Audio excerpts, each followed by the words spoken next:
근데 생각보다 이런 사건이 되게 많고요. 예. 스토킹 사건들도 봤을 때 결말이 너무나 끔찍한 결말을 갖고 있는 그런 사건들이 너무 많죠. 현실 세계에 있는 것을 말하는 거예요. 예.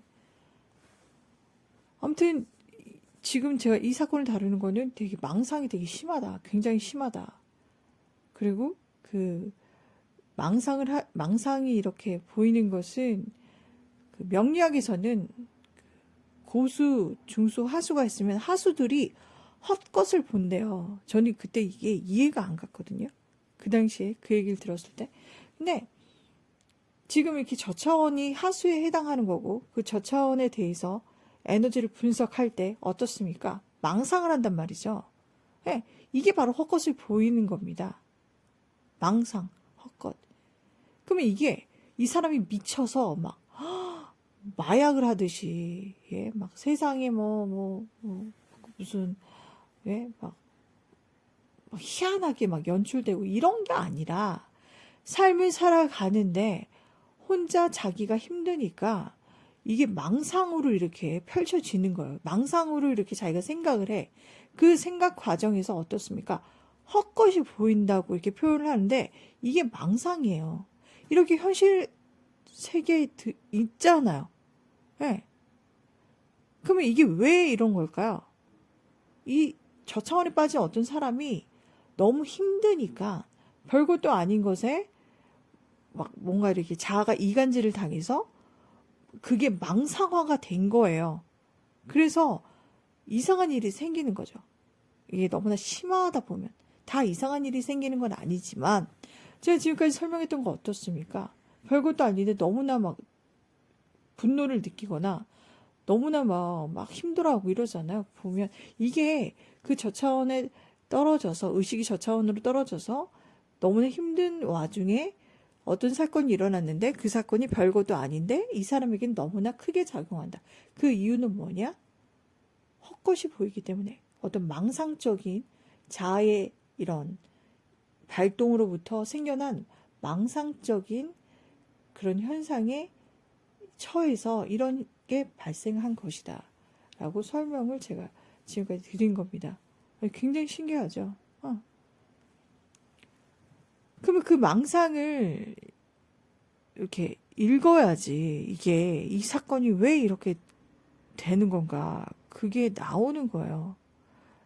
여기서 한마디 더 하자면 만약에 남녀가 이렇게 사귀다가 되게 이상한 사건이 됐다고 쳐요. 너무나 막 극단적인 막 살인 사건이 이렇게 일어났다면 근데 이게 자 보세요. 이게 자아가 막 발동해서 이간질을 해서 막 이상한 생각을 이렇게 불러 일으킨 거죠.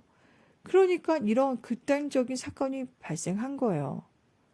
아니, 누구나 헤어질 수 있잖아요.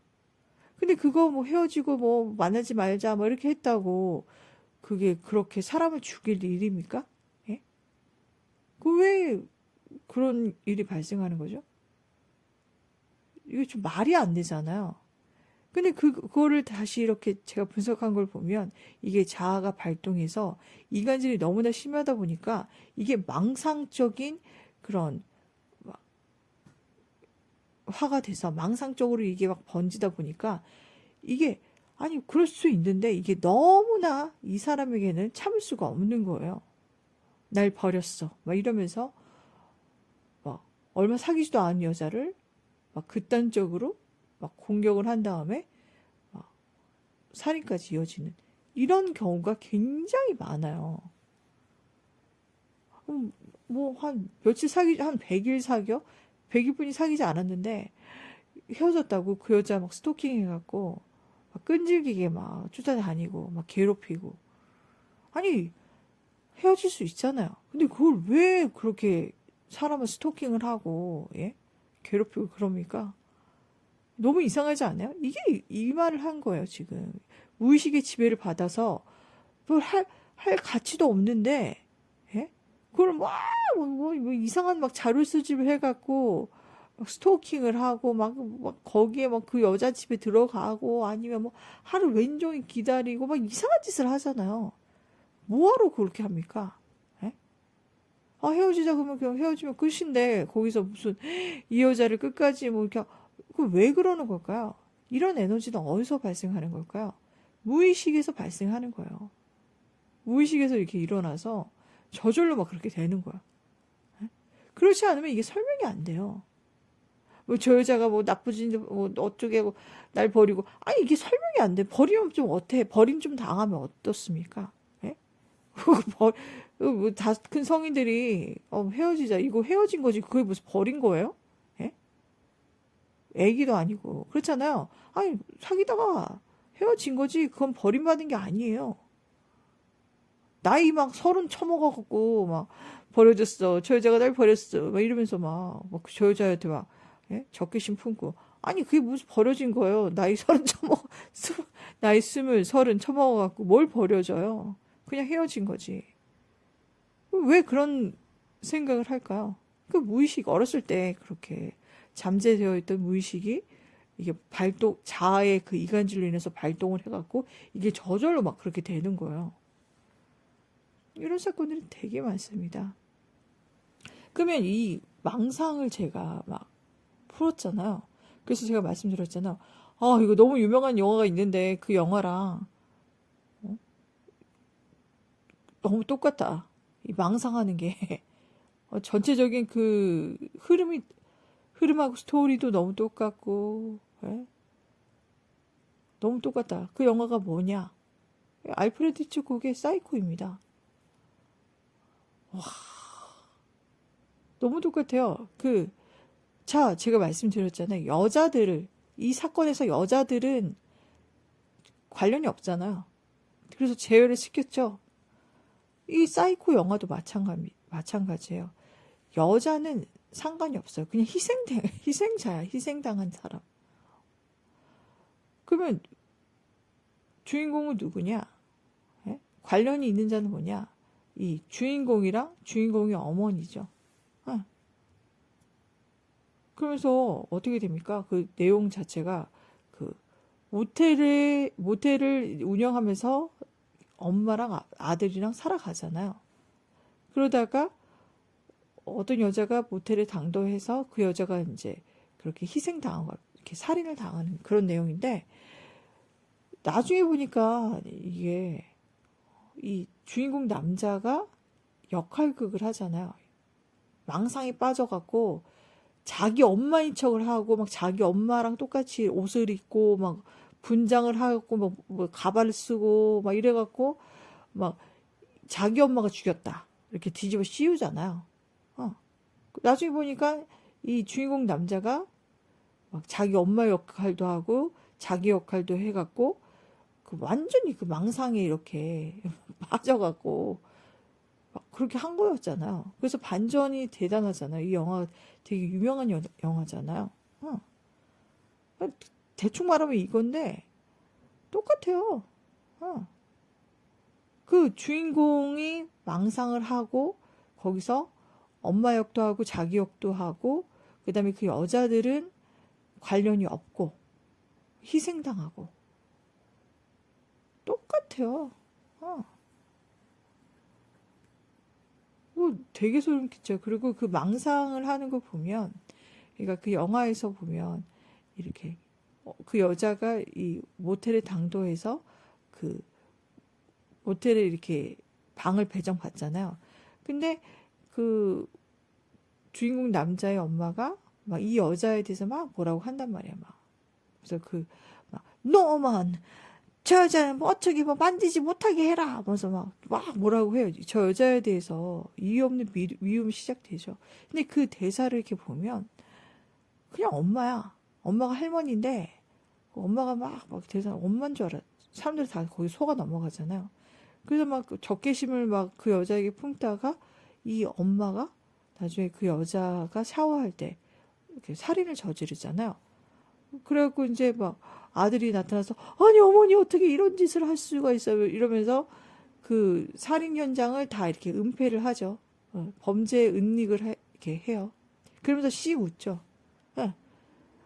결론은 뭐냐? 다 얘가 이 주인공 남자가 다 저지른 거예요. 그렇게 역할극을 하면서 근데 그 역할이 일부러 그렇게 한 게 아니라 망상 속에서 완전히 사는 거예요. 어. 아무튼, 아무튼 그런 건데, 완전히 똑같습니다. 어. 아, 현실 세계에서 너 이런 것을 발견했다는 게 나는 진짜 너무 신기해요. 그 제작진들이 그렇게 인터뷰를 하지 않았으면 전혀 몰랐을 거예요. 저는 어떻게 이런 그 스릴러 영화가 현실 세계에 이렇게 나타나는 게 굉장히 놀랍고 이런 발견을 했다는 게 저는 너무 좋아요. 네. 이게 이런 사건이 너무 많잖아요. 네. 그리고 저는 이렇게 현실에 이렇게 돌아다니는 사람들이 그 저차원 의식을 갖고 있는 사람들이 원래 좀 약간 그런 건 알고 있었어요. 그러니까 저차원에 빠진 사람들, 저차원이 다 그렇다는 게 아니라 저차원 빠진 사람들이 약간 좀 그런 면을 갖고 있다는 건 저는 알고 있었어요. 근데 이걸 실제로 이렇게 보니까 너무나 심각한 거죠. 그리고 저는 이 알프레드 히치콕 감독이 이 사람이 이렇게 영화를 이렇게 만든 걸 보면 거의 보면 이제 공포 영화, 서스펜스 영화, 뭐 스릴러 영화 이런 걸 많이 만들었단 말이에요. 그러면 나는 이 알프레드 히치콕이 뭔가 획을 그은 것 같아요. 제가 이런 말했잖아요. 이 헐리우드 영화들은 로우 매터리얼을 갖고 있다고. 그러니까 다시 이걸 보면 공포 영화의 한 획을 그으면서 어떤 이렇게 맥락을 얘네가 결정지어 준 것 같아요. 이 알프레드 히치콕이. 그래서 그 이후로 이런 현상이나 이런 영화들이 되게 많이 만들어졌거든요. 그 기점을 통해서. 그리고 전 되게 놀랐던 게 뭐냐면 그 영화 해석을 되게 잘하시는 분이 있어요. 전 그 영화 해석하시는 분의 그런 해석을 되게 좋아하는데 왜냐면 너무나 전문가적이에요. 저는 이 사람이 직접 그런 해석을 했다고 생각하지 않아요. 그러니까 외국 헐리우드 영화잖아요. 거의 대부분 헐리우드에서 그렇게 해석이 된 것을 가지고 와서 자기가 이렇게 그 영상을 만들어서 사람들에게 배포를 한 것 같거든요. 그러면 이 해석을 한 걸 이렇게 보면 어떠냐면 굉장히 완전 전문가입니다. 예. 그래서 저는 이 사람이 분명히 자기가 직접적으로 해석할 수가 없다. 왜냐면 너무나 이거 뭐라고 해야 될까? 디테일도 되게 디테일이지만 이게 그 방대한 지식이 거기 들어있어요. 그러니까 막 분석학적인 그런 지식도 들어있을 뿐만 아니라 예술학적 지식도 거기 되게 많이 들어있는 거예요. 그러니까 일반 사람들은 그림에 대해서 제가 뭐 그림 전공은 아니에요. 전 디자인 전공이거든요. 근데 아기 때부터 그림을 많이 그려와서 그리고 그림에 관심이 많을 수밖에 없지 않습니까? 그래서 웬만한 화가들을 거의 다 알고 있어. 그래도 모르는 화가들이 되게 많을 거 아닙니까? 아니 그런 막 서양 화가들, 유럽 화가들, 그다음에 무슨 뭐 비잔틴 뭐 또 르네상스 뭐 거기서 뭐 인상주의 막 되게 역사적으로 막 큐비니즘 막 되게 많잖아요. 뭐 어쩌고 저쩌고 전모법도 있고 아니면 뭐 고대 뭐 렘브란트 시대를 기점으로 해서 뭐 나중에 이 뭐 서양 뭐 후기 막 이러면서 인상파 후기 막 이러면서 되게 역사가 깊잖아요. 거기에 굉장히 무수한 화가들이 되게 많아요. 회화 화가들이. 예? 그래서 어느 시점에도 현대미술로 접어들고요. 이게 유럽에서 이런 게 발생했다가 나중에는 어떻게 됩니까? 이게 막 현대적으로 이렇게 퍼지면서 미국 아티스트들이 굉장히 또 막 유행했잖아요. 막 앤디 워홀도 있고, 예. 또 누가 있습니까? 막 액션 페인팅 했던 사람 이름 뭐더라? 아무튼 너무 많잖아요. 예. 이 화가들이 굉장히 많아요. 저는 어느 정도는 그래도 알고 있어요. 근데 그 와중에도 모르는 사람들이 되게 많겠죠. 미국의 화가 중에 되게 어떤 어린아이를 주로 그렸던 화가가 있어. 제가 이 화가를 어떻게 합니까? 교과서에 나온 것도 아니고. 이거는 그 사람이 영화 이렇게 해석한 걸 보면 너무나 방대한 자료가 거기에 들어가 있어요. 네. 근데 거기서 영화에 대한 그런 지식뿐만 아니라 그림에 대한 지식도 있는 거야. 네. 그러니까 얘네 이 헐리우드 공포 영화를 만드는 사람들을 보면 어떻게 만드냐면 그 영화를 이렇게 만들어요. 근데 그 영화 속에 어떤 이렇게 힌트를 이렇게 넣어요. 근데 그 힌트 중에 뭘 많이 쓰냐면 그 영화극 중에 이렇게 배경이 있지 않습니까? 그 배경 안에 액자를 이렇게 넣어요. 그 액자가 이렇게 걸려질 수 있잖아, 인테리어로. 그러면 그 액자 속 그림이 어떤 힌트를 갖고 있어요. 네.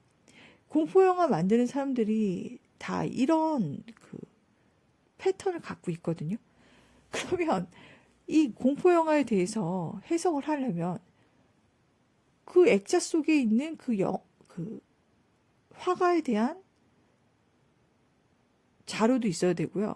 그리고 그 화가가 이 그림을 그린 이유, 그 그림의 스토리 이런 것도 알아야 돼. 근데 그걸 어떻게 합니까? 근데 어떤 분이 그 영화 해석을 하는데 그런 게 다 전반적으로 다 들어있는 거야. 그리고 여기에 또 뭐가 들어가 있냐면 정신 분석학도 들어가 있어요. 심리학, 정신 분석학, 프로이트 아니면 왜 이렇게 이름이 생각이 안 나? 에? 락항이라든지 어? 되게 많지 않습니까? 그런 정신 분석한 나 걔 갑자기 이름 생각이 안 나, 그 아저씨. 에? 아무튼 그런 것도 거기에 다 들어있는 거예요. 이 사이코도 마찬가지입니다. 에? 얘네는 알고 있는 거야. 저는 그냥 에너지를 분석해서 이렇구나 하는데 전 굉장히 놀랐죠. 얘네는 뭔가를 알고 있어. 헐리우드 영화들은 늘 항상 뭔가를 알고 있어요. 그리고 그 로우 매터리얼이 작동이 돼서 거기에 어떤 핵심적인 그런 주제를 딱 넣어서 거기에 대한 영화를 만드는 거예요. 그러면 이게 악마학이다. 그러면 악마에 대해서 이걸 논해갖고 이런 영화를 만들고 이게 아니에요. 이런 악마적인 어떤 인간의 정신을 분석해서 거기서 악마적인 그런 행태가 나오는 그런 게 있을 거 아닙니까? 사이코적으로 뭔가 그런 게 있을 거 아닙니까? 그러면 그것을 딱 갖고 오는 거야. 정신 분석학에서 그런 요소를 딱 갖고 와서 이것에 대한 이제 주제로 영화를 만들어요.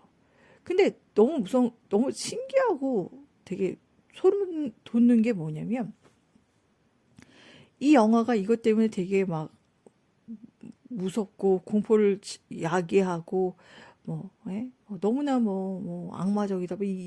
이걸 말하는 게 아니라 이게 이런 사람의 정신 분석학적으로 이런 미흡한 점이 있는데 이게 잘못되면 범죄의 형태, 그러니까 악의 형태로 이렇게 발현이 되는 거죠. 굉장히 현실적으로 이게 인간들에게 작용을 한다는 걸 얘네가 알고 있는 거예요. 그래서 그걸 영화로 만든 거야. 그러면 이 영화를 만든 그 시점은 이런 범죄 현상이 일어나지 않아요. 근데 이 영화를 만들고 나서 어떤 사회에 영향을 미치는 거야. 어떤 무슨 예언 같아. 그래서 사람들이 그 이후로 이런 비슷한 범죄로 이렇게 막 생겨납니다. 막 나타나요. 그래서 이런 범죄가 되게 많이 이렇게 조금 발생해. 우리나라만 이런 게 아니라 전 세계적으로 이런 비슷한 일이 발생할 거 아닙니까? 굉장히 정신분석학적인 거예요. 그래서 이것을 이렇게 파보면 이런 게 나타나는 거야. 어렸을 때 이렇게 받았던 어떤 상처 아니면 자라오면서 부모에게, 엄마에게 받았던 막 그런 상처 때문에 버림받을 것 같은 그런 상처 때문에 이런 약간 악의 씨앗이 이 사람의 자아에 탁 고착이 되는 거예요. 그래서 나이가 들고 어느 시점이 되면, 그러니까 나이가 들면 사람이 어떻습니까? 이성을 만나잖아요. 그 이성을 만나면 그 악의 꽃봉오리가 탁 영으로 있다가 탁 피는 거죠. 그러면서 어떻게 되죠? 범죄가 일어나는 겁니다. 완전히 무슨 이거는 예? 굉장히 잔혹하잖아. 얘네는 그래서 저는 이걸 딱 보면서 어떤 느낌이 받았냐면 얘네는 굉장히 이런 것을 되게 좋아하면서 되게 아름답게 보고 있구나 이렇게 생각이 드는 거예요. 이게 뭐가 아름답습니까? 예? 이것을 솔직히 방지해야 되잖아요. 이런 점이 사람들이 정신적으로 뭔가 굉장히 열악한 어떤 구석이 있으니까 이것을 방지하기 위해서 이렇게 해야 되겠다. 막 이런 것을 해야 되는데 이 사람들은 그것을 알고 있는데 이것을 그냥 어떤 그 예술로서 승화를 하는데 굉장히 악마적인 거죠. 어. 그리고 아니라 달라 이게 사회 현상으로 굉장히 많이 지금까지 계속 생겨나는 거야. 엄청나게 많습니다. 뭐 근데 이 사람들이 뭐 이걸 했다 이건 아니지만 얘네들은 그걸 알고 있는 거야. 어. 마치 진짜 무슨 악의 꽃봉오리가 심어져 있다가 어떤 여건이 되면 이게 꽃봉오리가 탁 하면서 터지면서 뭔가 그 악의 꽃이 이렇게 기화를 하는 거죠. 그래서 이상해지는 거죠, 사람이. 그래서 막 범죄의 그 행태가 막 나타나는 막 이런 걸 전 느꼈거든요. 그러니까 한마디로 이거예요. 인간의 의식, 전체적 의식을 갖고 놀 수 있는 거예요. 그러니까 의식과 무의식이 이 두 가지가 다 전체적인 의식이잖아요. 무의식은 인간이 어떻게 할 수 없습니다. 근데 의식적으로는 이제 사람들이 어떠죠? 난 의식적으로 살아. 자유의지를 발휘해서 내가 원하는 대로 살아가고 있어. 이렇게 착각을 하잖아요. 근데 무의식이 너무 지대해서 그 무의식의 지배를 받고 살아가는 거예요. 근데 사람들이 그걸 몰라요. 근데 이건 아시잖아요.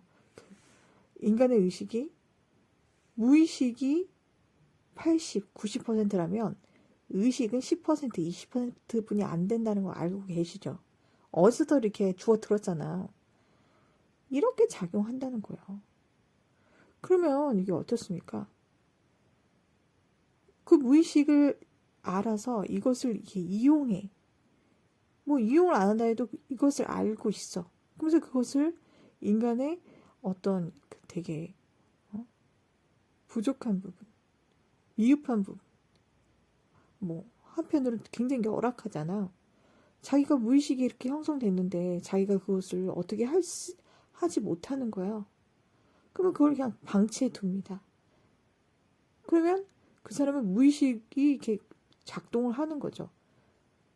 어떤 것이 악마의 씨앗이 이렇게 있는 것도 몰라. 그러다가 갑자기 가장 중요한 때, 그러니까 뭐 결혼을 하거나 아니면 사랑하는 사람을 만날 때 이게 발동을 해서 악마의 그런 것이 자신에게 숨어져 있던 것이 무의식을 통해서 개화를 하는 거죠. 그래서 자기 인생을 망치는 거죠. 이런 사람들이 되게 많다는 거예요. 제가 이런 사람들을 욕하는 게 아니라 그냥 이런 것이 있다 알려드린 거예요. 그러면 일반적인 사람들은 난 여기에 해당이 안 되니까 다행이다 이렇게 이렇지가 않다는 거예요. 네. 뭐 각종 무의식을 되게 많이 갖고 있겠죠. 그래서 이것을 어느 정도는 알고 있어야 되는 거예요. 그래야지 뭔가 자기가 원하는 인생을 살아갈 수 있는 거죠. 무의식의 지배를 받고 있는데 자기가 원하는 삶을 어떻게 살아갑니까? 이게 핵심 관건이라는 거예요. 잘 와닿지 않을 거예요. 누구나 자기 삶에 이렇게 빠져서 살아가고 있잖아요. 이것 또한 무의식입니다, 여러분. 자, 그러면 이걸 제가 예를 들게요.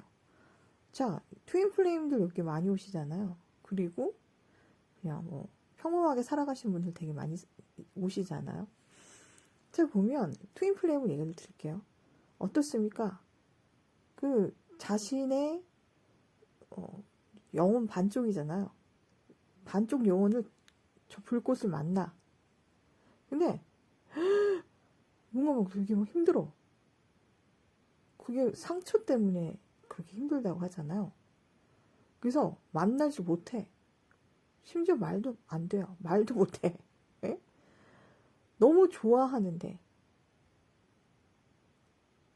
만나지 못해요. 그렇지 않습니까, 여러분? 거기서 어떻게 되죠? 양쪽 다 페미닌과 메스큘런 둘 다 너무나 고통스럽죠. 그래서 어떻게 할 줄 몰라. 시간만 지나가요. 이것도 여기에 해당이 된다는 거죠. 진짜 여러분 여기에 왜 이런 것인가 라는 생각을 되게 많이 의식적으로 하셔야 돼요. 저 사람을 되게 좋아하는데 저 사람에게 다가가지를 못해. 이 이유가 뭐냐고요. 무의식에 깔려있는 것 때문에 그런 거예요. 일반 사람은 제가 말씀드렸던 어떤 사람 보죠. 가게에 손님으로 왔어.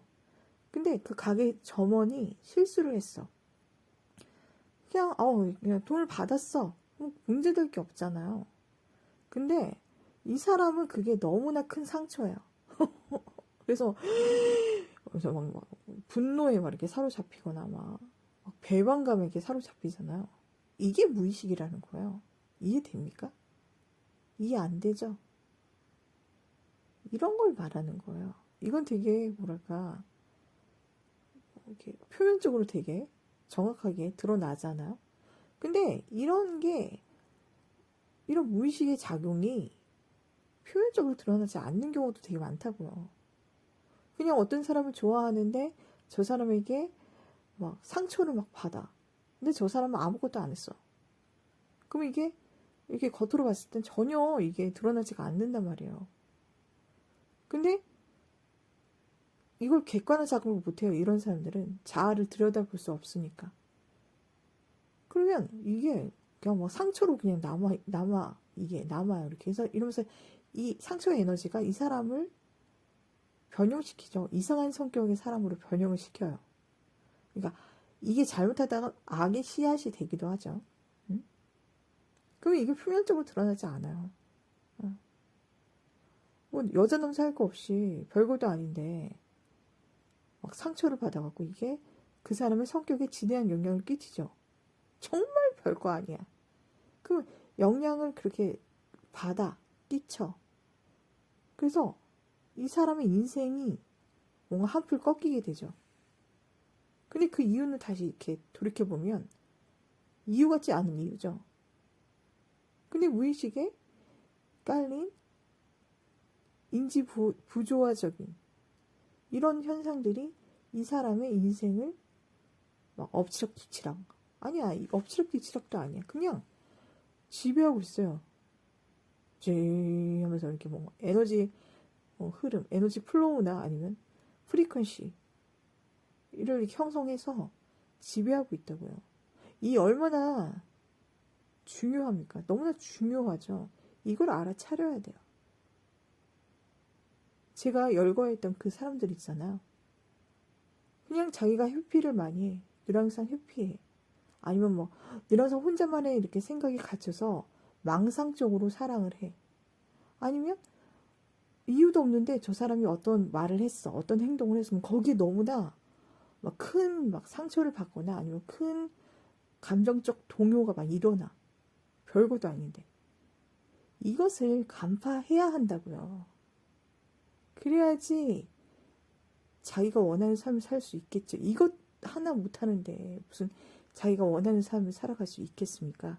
자기의 이런 자질구레한 감정도 잘 파악을 못하잖아요. 그 감정의 지배를 받고 그 감정의 지배를 받는 건 뭐다? 무의식의 지배를 받고 있는 것이다. 좀 더 정확하게 말하면 무의식에 고착된 에너지 플로우 혹은 에너지 프리퀀시에 강한 지배를 받고 있다. 이겁니다.